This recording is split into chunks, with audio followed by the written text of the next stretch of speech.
my bunion. Y'all have to excuse me for being late.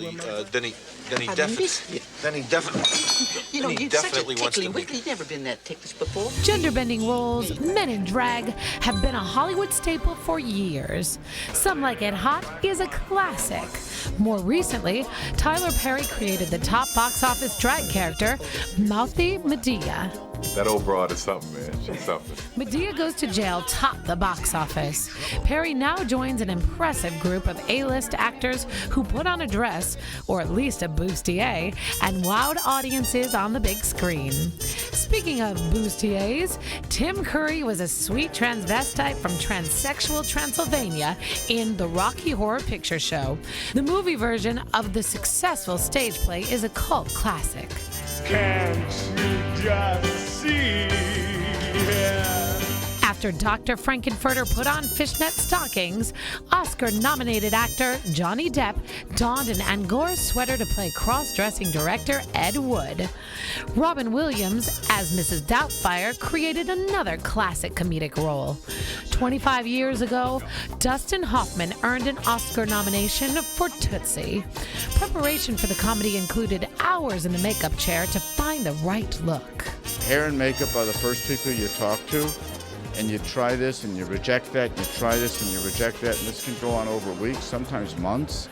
Tootsie was a year and a half. Another dedicated actor, Eddie Murphy spent 80 days in the makeup chair with the help of Rick Baker, creating 7 characters, including Mama Clump for The Nutty Professor. I do impressions and I do characterizations and I do voices and all that. And no matter how you twist your face or what you do with your body, you're still you know. And the most you can do is give off how a person sounds or how a person moves.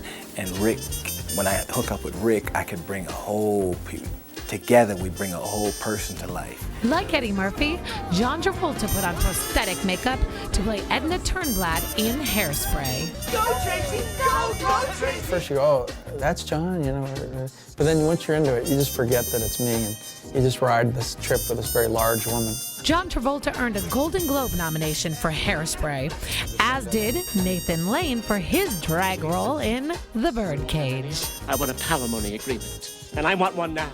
Well, I don't have a palimony agreement on me right now. Is tomorrow all right? You have to get in touch with your maternal side. Yeah, he is a very nurturing, loving person and kind of an innocent, really. We don't want to give anything away, but the premise for the Crying Game depends on a character in drag, which brings us back to Medea. There are lots of reasons for established actors to take a drag role. Creating the character is fun, and after putting on a dress and makeup, an actor can lose his inhibitions. I'm the person that likes to hide behind a character. The Medea and the Joe character, I play those with ease. That's so easy for me. I can put the makeup on and become that person. But when I'm exposed and I have to be myself, it's pretty interesting. I kind of think sometimes that's why we're here, is to tell each other the truth and tell each other stories and make each other think, to try to figure out what the hell's happening. Time catches up with us all.